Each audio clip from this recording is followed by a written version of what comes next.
Hello again, everyone. Welcome to what might be the last real lecture of the course. No promises, though.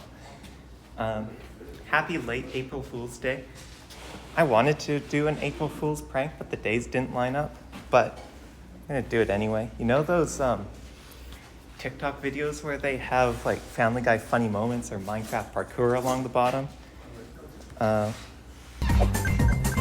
going to play Subway Surfers this time. No volume, though. Please, no volume.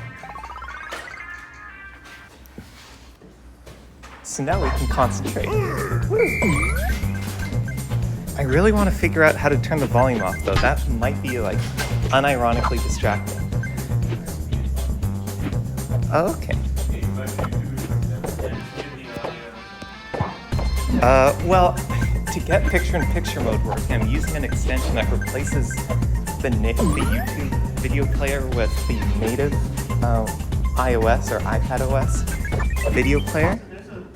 Oh, sweet. Cool. No excuses. We're going to concentrate. Right. So last time we ended off talking about a depth-first traversal. We started at node 0 and then went depth first. From 1 to 2 to 4 to 5, basically taking the path from 0 leading anywhere as far as possible. Now, at vertex 5, we're stuck. There are no outgoing edges from 5. So what are we going to do now? We're going to backtrack, make our way to the latest node in the path that has some outgoing edges, like outgoing edges to nodes we haven't visited yet. And then we're going to just keep going down that path for as far as we could. So we're at 5 right now. We're going to pop 5 off the stack.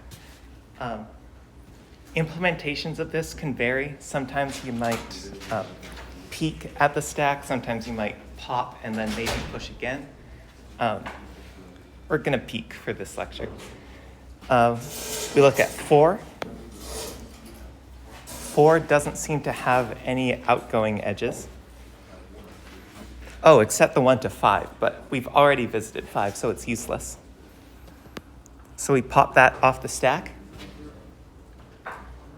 Peek. 2 has outgoing edges to 4 and to 5,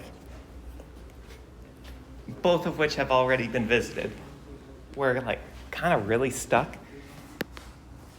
But luckily, as this answer conveniently placed on the bottom of the page seems to imply, there's a path from 1. 1 has an outgoing edge leading to 3, which we haven't visited yet. So we're going to mark 3 as visited, add it to our traversal, and push it onto the stack. This is where I mentioned that like implementations can differ.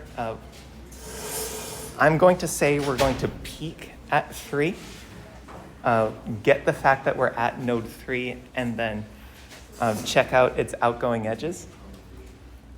But it would be just as valid to say that we're going to pop 3 off the stack, and then I guess push it back when we look at the edges or the vertices that it leads to, because we might end up backtracking to 3. I think just peeking rather than popping and then maybe pushing again is more elegant. Anyway, outgoing edges, just a 4. Yeah, it's kind of disappointing. There's nothing we can add to the path from here, so we're just going to pop it, backtrack to 1. That doesn't have any outgoing edges to unvisited nodes either. Pop it. And now, look at that. We've backtracked all the way to the beginning of our path. We went as far as we could from node 0, and then back to node 0, and now we're going to just try a different path in the graph. If this were a tree, we'd be back at the root and trying a new path from root to leaf. Luckily, 0 does have an outgoing edge to a node we haven't visited before, 6. So we're going to visit it, add it to our traversal, and push it onto the stack. Peak at 6, we're at node vertex 6. How many outgoing edges does it have? Well, it has 1, which leads to 7. So we're going to do all the same stuff with 7. And then this is sort of a similar ending to the breadth first traversal. We can see with our human eyes that we've visited all the nodes, and also our list of nodes in depth first order has as many elements as there are nodes or vertices. I'm going to mix up the terms nodes and vertices all the time. Already have a bunch. I just want you to be aware of that. So our algorithm could end here. You could probably derail a meeting at work by discussing whether it's more efficient to have like an if statement that checks every iteration if we're done and then terminates early if necessary, versus doing what we're about to do, which is just continuing along, popping everything off the stack. So we check 7. It has no edges to nodes we haven't visited yet. We check 6. It doesn't have any outgoing edges to nodes we haven't visited yet. We check 0. Guess what? It doesn't have any outgoing edges to nodes we haven't visited yet either. And then we now have unequivocal proof that the traversal is over. Any algorithm for this would halt here. The stack is empty, and so we've done it.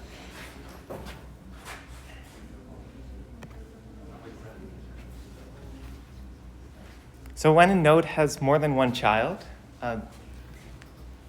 you'll notice that, like before with the breadth first traversal, we use the inherent order of the vertices to decide which one to go to. It's a tiebreaker, basically.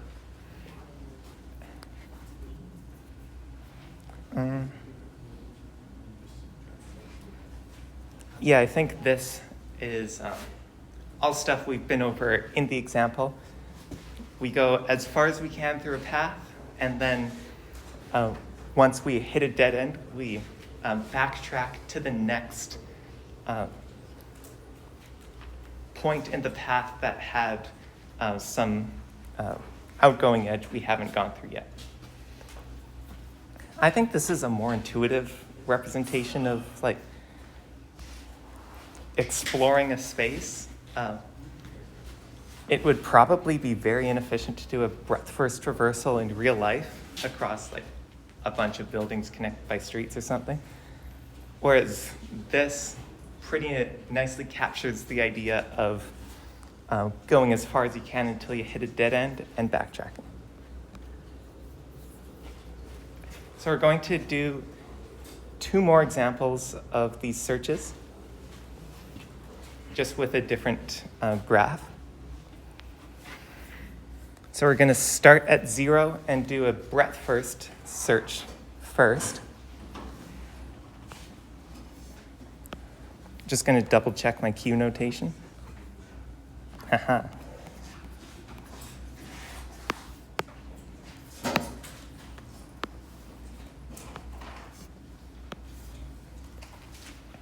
And as always, try to follow along, predict where I'm going to go as I do a breadth first traversal on this graph. We're going to start at 0.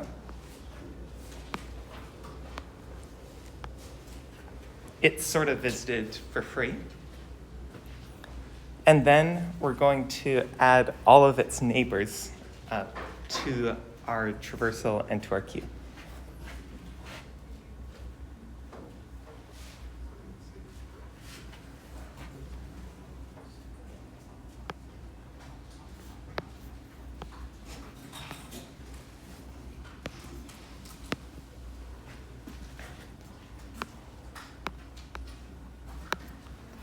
These are the next two elements in our breadth first traversal. 0 has two outgoing edges, to 3 and to 4. To decide which one we go to first, we choose the inherently first neighbor 3, which comes before 4.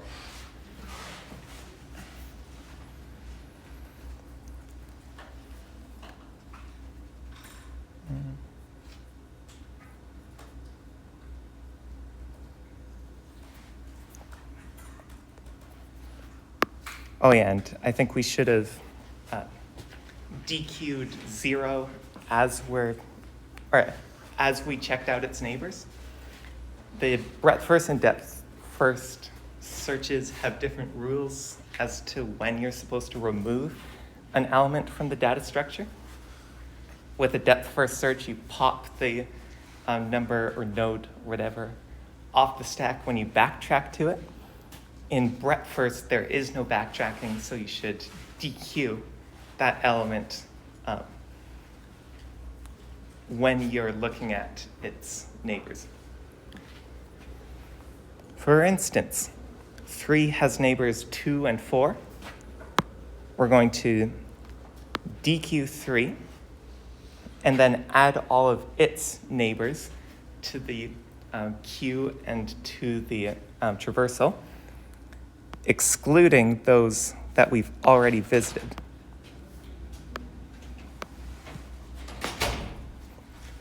So we visit 2, exactly as you might expect.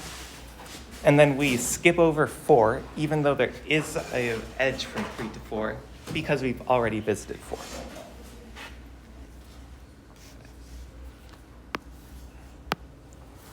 DQ 4, look for all of its neighbors. We see 5 and 6, so we're going to add those both.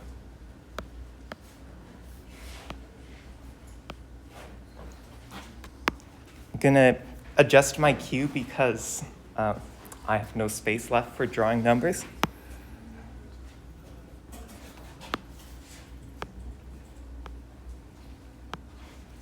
Make sure to bring a pencil to the exam so you could erase it.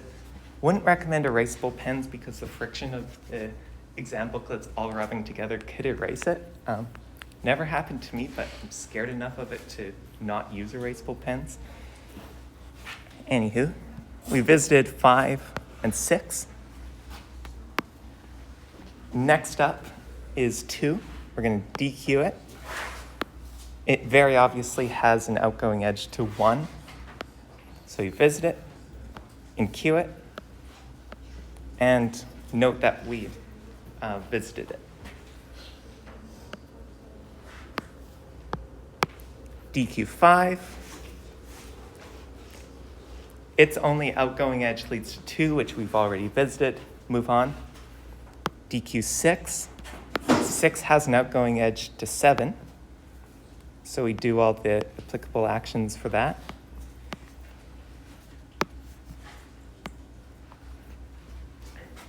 And then this is kind of sort of the end. We see that we've visited every node, so we're probably done. You might want your algorithm, if you ever write one for this, to check every iteration whether the traversal is of the right size. Like whether this list has as many elements as there are vertices. But that would probably be really inefficient because you'd probably be looping through the entire list every iteration. That sounds O of n squared to me. You could keep track of a count or something, but this is what I meant when I said you could derail a meeting with this. There really is no best solution. So we're just going to quickly finish up the queue. you could imagine the start of our algorithm has while Q is not empty. DQ1, no outgoing edges. DQ7, only outgoing edge leads to 5. Q is empty. We're done for real now.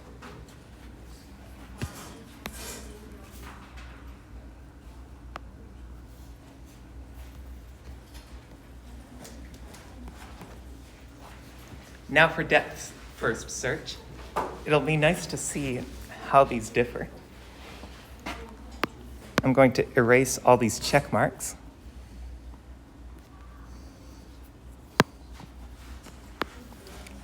And we start at 0 again. We visit 0. Add it to the traversal. And then remember back to when I got a bit confused about when exactly we should DQ 0. In the breadth first traversal, we visited 0, enqueued it, and then pretty much immediately DQ'd it when looking at 0's neighbors. This time, we're going to keep 0 in the stack as we go down the path that starts from it, and only pop it off the stack when we backtrack to it.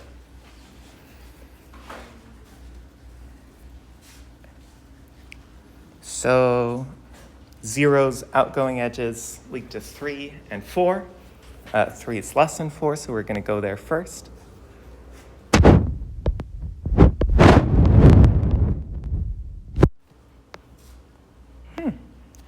Actually, I wrote that comma accidentally, but it's probably a nice thing to put there. We're only working with single-digit numbers right now, so you could tell when one number starts and the other begins at a glance, but can't always rely on that, and commas look nice, so I'm going to keep them. So 3 sure looks like it has an outgoing edge to 4, but it also has one to 2. Keep in mind, inherent order. We're going to go to 2 first. And then 2's outgoing edges lead to 1 and to 4. So we're going to go to 1 first.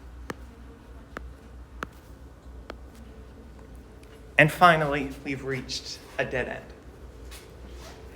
So this part's kind of silly. We're backtracking from 1 to itself. Sure, weird special case.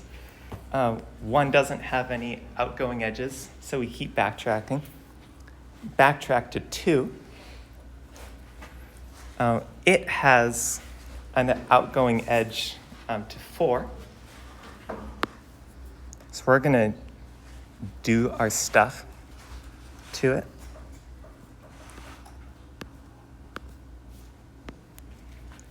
Visit it, push it, and add it to the traversal. Then it goes to 6 as well. Boom, boom.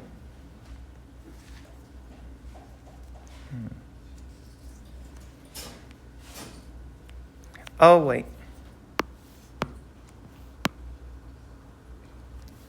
Messed that one up. I didn't notice the outgoing edge from 4 to 5. I should have gone there first for order.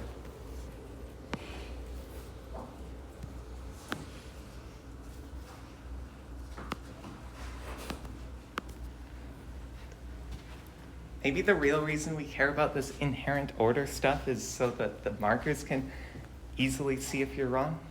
I'm sure they wouldn't enjoy tracking your depth first search to see if it's possible. They just want to look at the list of numbers and see if it's the same as the list of numbers I gave them.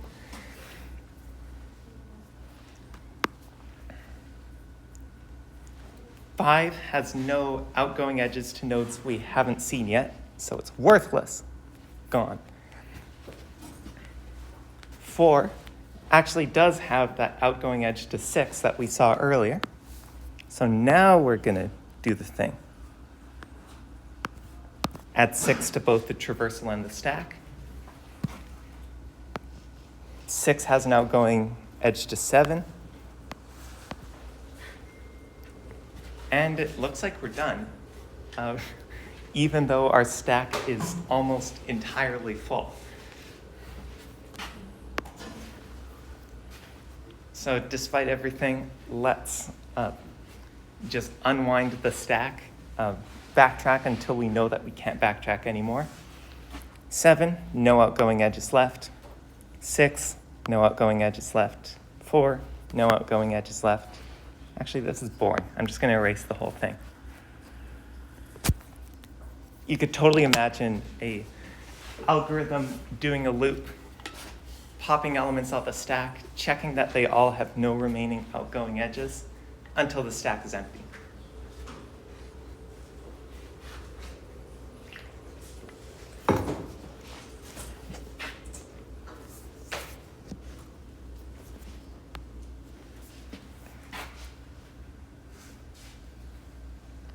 Yeah, answer key. We did that. Okay, now it's time for our final topic of the course. Whoa. Do I want to talk about the exam yet? No, I don't want to talk about the exam. We're going to focus on content. And if you can't focus on the content, you're going to focus on Subway servers. Our last topic of the course is a shortest path algorithm. Hopefully I don't have to justify this too much. We've already talked over and over about this, how graphs are a neat way of modeling spatial relationships, nodes being locations or vertices being locations and edges being paths between said locations. And it's natural to want to find the shortest path from one location to another.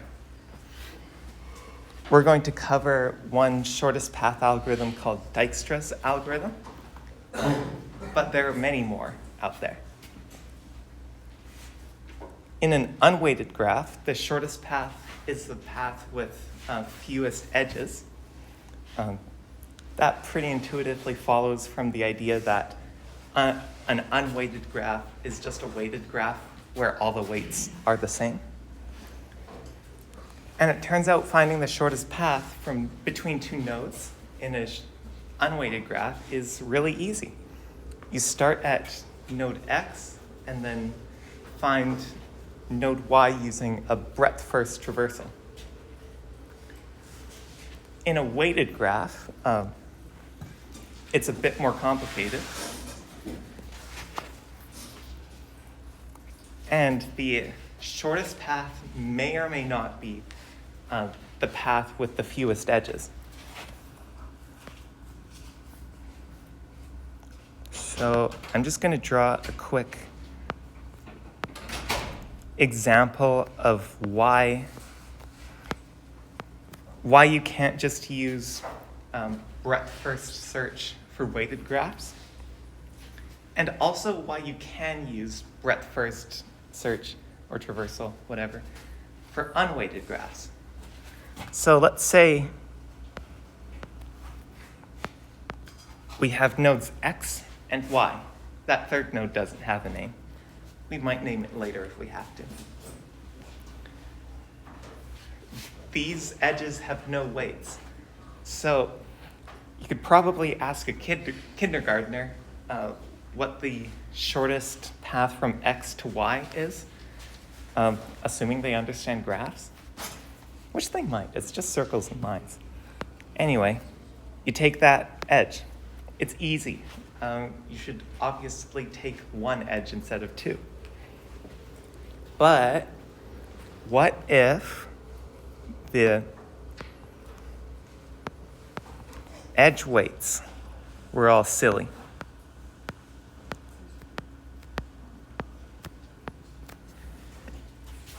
I don't know exactly how many zeros I just drew, but that's a lot of zeros. The path directly from X to Y is super long, despite just being one edge. Let's call the third vertex Z. So the path from X to Y that sort of cuts through Z has a weight of just 20, 10 plus 10. So if you were doing a breadth-first traversal, you would start at X and then add all of X's neighbors to the traversal. You get Y and then Z. And then, just as this part says, did a breadth-first traversal until the destination node is visited. We just did that. And from the breadth-first traversal, we found that the shortest path, ignoring weights, would be just directly from X to Y.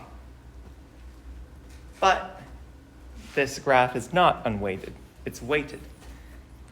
And we can clearly see that going directly from X to Y is super suboptimal. And as humans, we can easily see that going from X to Z to Y is the best way to do it. But how will a computer do it? How would you do it if there were a million edges and or a million vertices and a billion edges?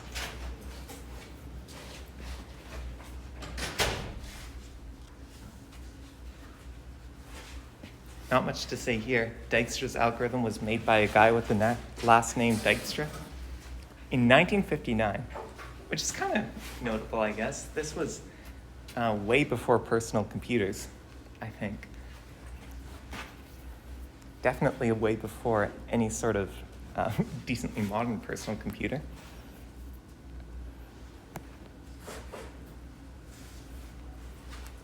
So we're going to use this graph as an example. The graph doesn't need to be directed for Dijkstra's algorithm to apply, but we're going to use directed graphs sort of for simplicity. Recall that an undirected graph is like a directed graph, except all the edges go both ways. And it turns out that just having edges that go one way gives us fewer possibilities to keep in mind, less stuff to keep track of. So yeah, we're going to use directed graphs. Also, in our examples, we're going to find the shortest path starting at 0. This is just by convention. 0 is, for very sensible reasons, considered a good starting point of any traversal. But the same logic will still work for starting at any node. One more thing before we actually get into the algorithm is that we're not just going to find the shortest path from 0 to any specific node. Like, I don't know, maybe I want to find the shortest path from 0 to 4. You'd think it would be more optimal to run some sort of algorithm that specifically considers the path from 0 to 4. But no, Dijkstra's algorithm finds the shortest paths from the start node to every other node in the graph. And you have no choice in the matter. Finding the shortest path from 0 to 4 will end up finding the shortest path from 0 to everything else. All right. This is like the actual algorithm. We're going to make a table with one column for each node, and then three rows labeled cost, previous, and done.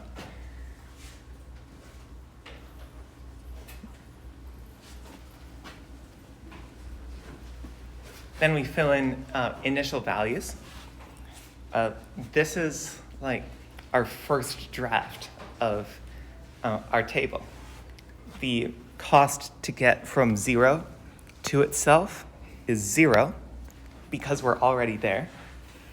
The cost to get from 0 to everywhere else starts at infinity This is useful mathematically because we're going to be making like less than comparisons, and every number is less than infinity. So it makes sense as a starting value. The previous row is blank. We'll get into what that actually is later. All done entries are initially set to false because this obviously is not our final answer. Like, it's true. Wait, is this subway guy stuck? Hello? Okay. What the heck?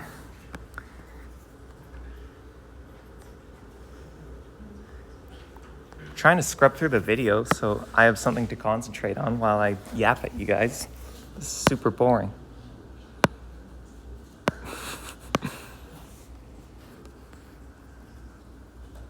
That's better.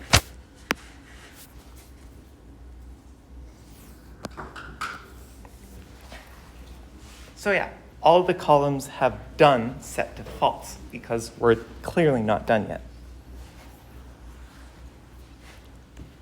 And then we do an iterative approach of all the nodes that are not done, find the one with the smallest cost, and then we flag it as done.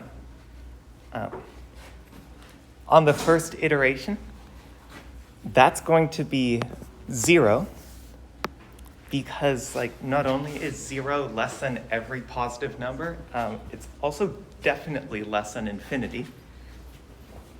So we're going to end up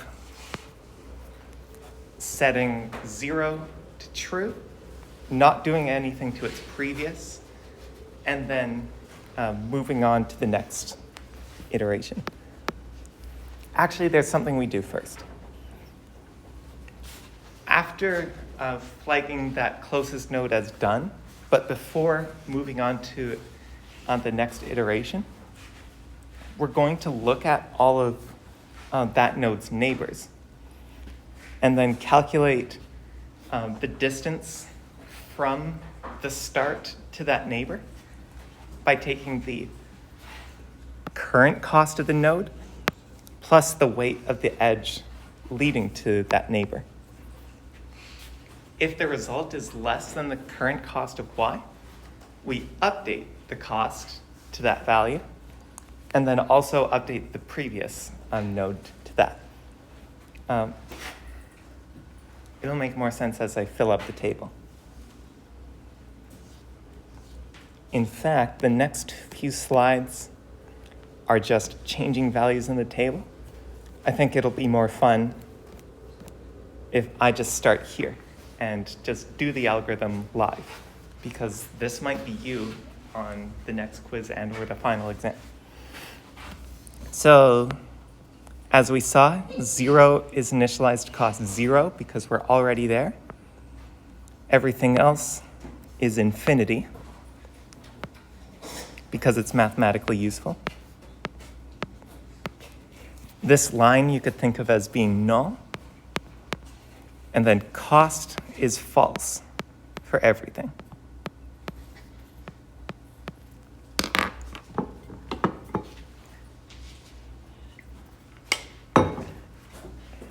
Iteration 1. We find the node whose cost is the lowest, or with the lowest cost that's not marked as done. We mark it as done, and then for all of the nodes that it has edges to, potentially update those nodes' entries in the table. So 0 has outgoing edges to 1, 3, and 2. No worries about inherent order this time. We can go out of order. So to 1, the shortest path we discovered so far from 0 to 1 is just directly from 0 to 1. So in the 1 column, we're going to update that path's cost with the weight of that edge. And note that the node that we just arrived from 1 to 1 from, is node 0. For node 2, we'll do very similar.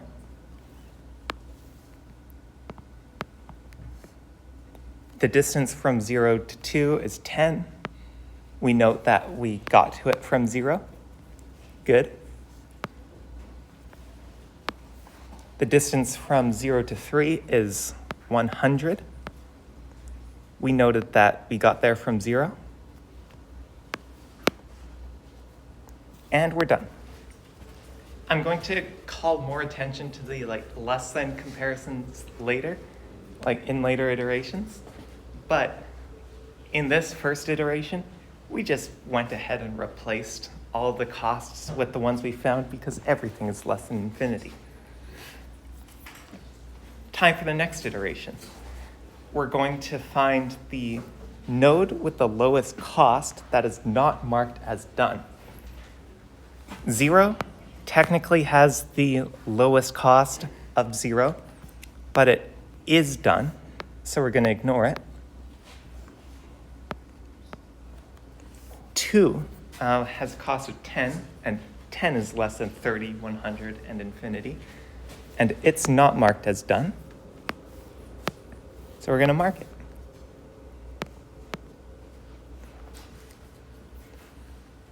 Note that this notion of nodes being done refers to whether we found the shortest path yet.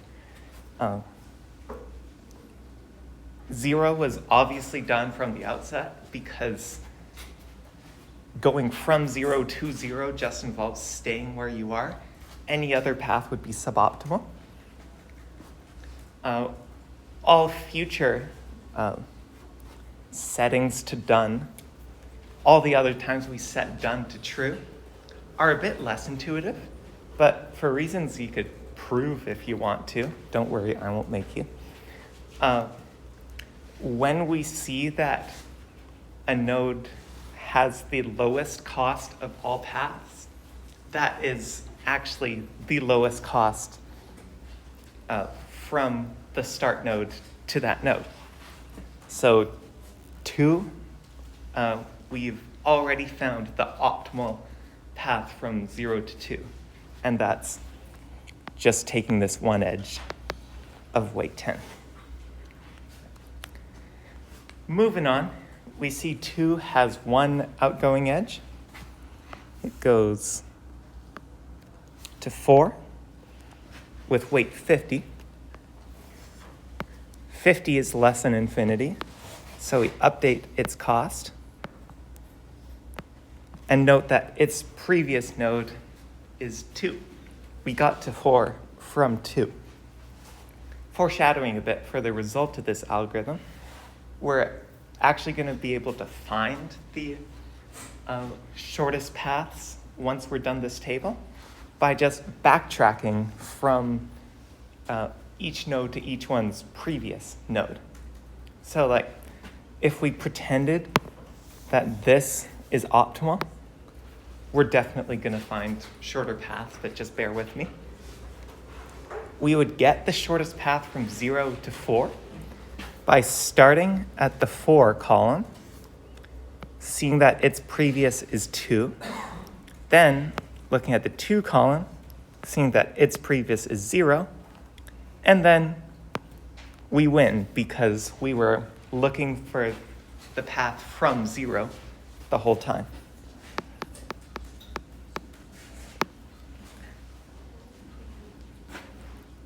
So let's keep going.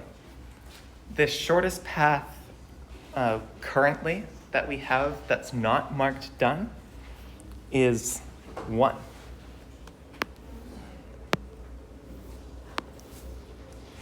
So let's mark that as true and go through its neighbors and see if we could find a shorter path to any of the nodes that are also in the graph.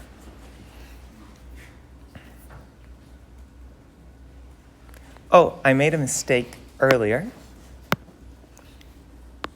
the weight of the path to 4 is not 50, despite that being the weight of the edge that we discovered. Recall that we're looking for the shortest path from 0 to 4. And thus, it wouldn't make sense to just consider the cost of this path, this edge. We have to consider the cost of this edge as well. So the total cost of the path from 0 to 4 is 60.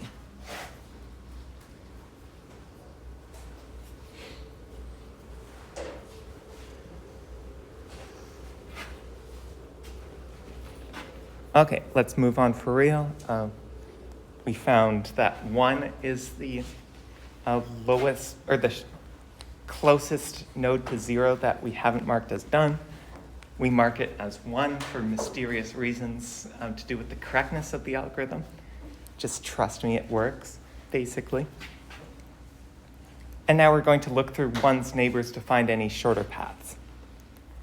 So to 3, we see an edge of weight 60. This makes it so the shortest path from 0 to 3, or I shouldn't be so presumptuous. The path from 0 to 3 that we just found is of weight 30 plus 60. That's 90, and thus it's less than the 100 of the path we knew about before. So we're going to update 3's column, change the cost to 90 and the previous to 1.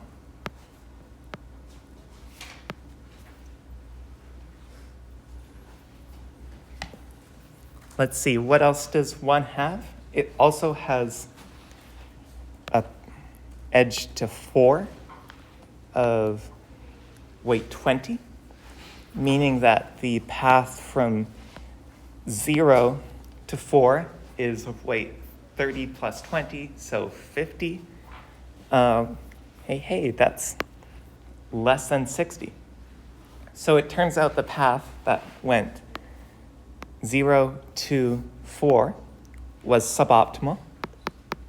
We discovered a new best that goes 0, 1, 4.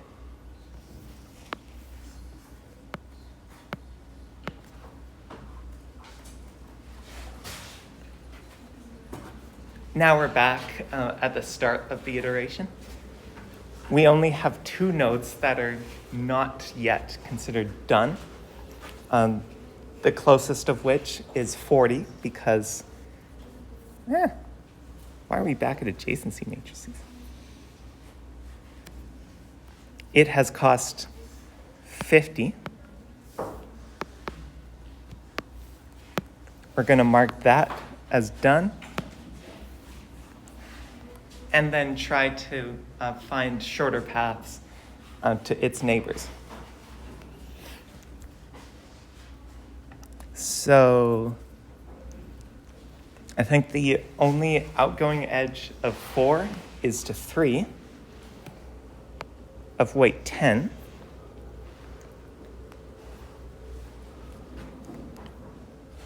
To figure out the cost of this path, because I have a pretty good feeling that it's going to be shorter than the path we've seen before.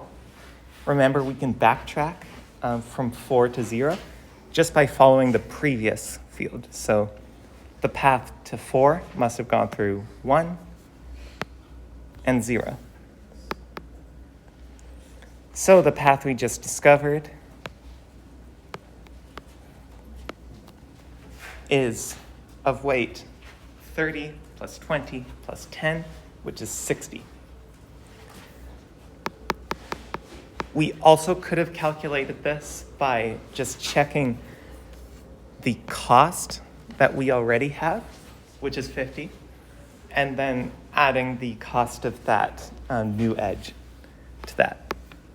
In any case, we get a cost of 60 to get to 3, which is better than the cost we found earlier of 90. So we're going to update that. Takes 50 units to get from 0 to 3, and the node before 3 in that path is 4.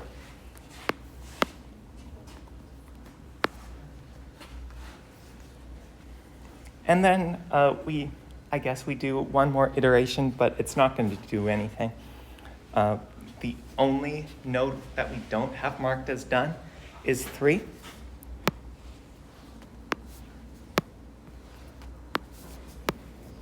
So we mark it as done. And then look around for any nodes that it might have a shorter path to.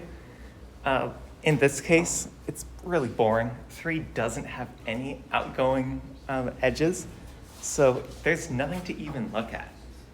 However, if 3 did have outgoing edges, we still wouldn't find anything because Dijkstra was hella smart and was able to prove that if we mark a node as done while following these rules, then it's done. There is no shorter path to it. Oh, yeah?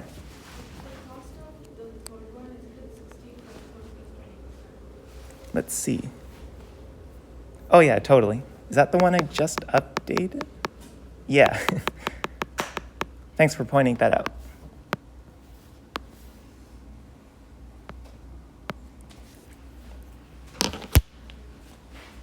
Okay, 3 minutes left. I think we might have just finished the course, but let's see.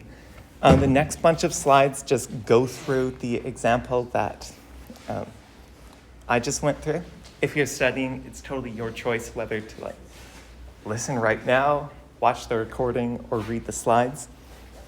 I would just read the slides, but everyone's different.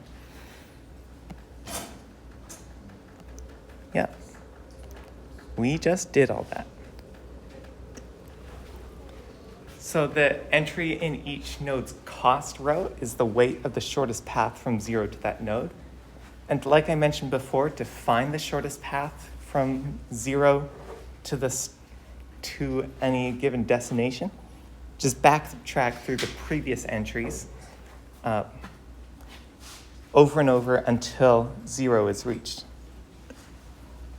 So if we wanted the shortest path from 0 to 3, we would see that it starts at 3, went from 4, 4 went from 1, 1 went from 0, and then I guess you could keep going. 0 was the place that we started at.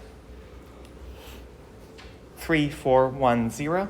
Read that in reverse order and find that the shortest path from 0 to 3 was 0, 1, 4, 3.